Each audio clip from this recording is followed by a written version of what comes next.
করছি যে আমি গণপ্রজাতন্ত্রী বাংলাদেশ ও বাংলাদেশের সংবিধান এবং রাষ্ট্রপতি কর্তৃক অপরিসীম বিশ্বস্ততা ও আনুগত্য পোষণ করিব।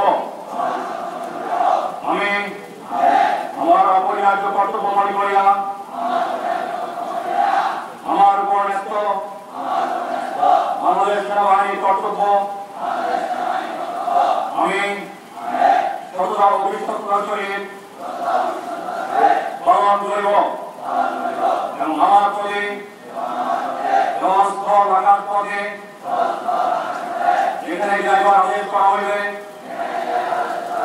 সেখানে যাইব। আমি আমার জীবন বিপন্ন করিয়াও আমার পরিচিত কর্তব্যরত যে কোনো ঊর্ধ্বতন কর্মকর্তার সকল আদেশ পালন এবং মান্য করিব। 1975 সালের 11 জানুয়ারি প্রথম শিক্ষা সমাপনী প্রস্তাবে বিদায়ী ক্যাডেটদের উদ্দেশ্যে জাতির পিতা বঙ্গবন্ধু শেখ মুজিবুর রহমান বলেছিলেন,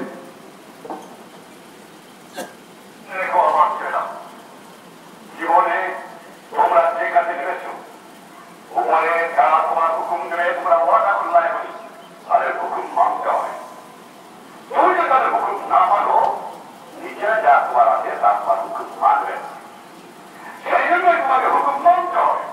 আমি তোমাদের প্রপঞ্চের কথা বলছি না, আমি তোমাদের জাতির পিতা হিসাবে আদেশ দিচ্ছি।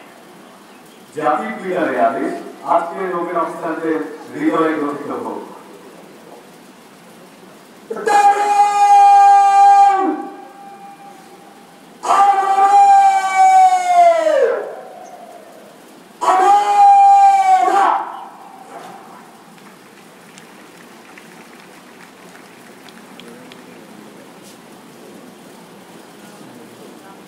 পুরস্কার বিতরণী।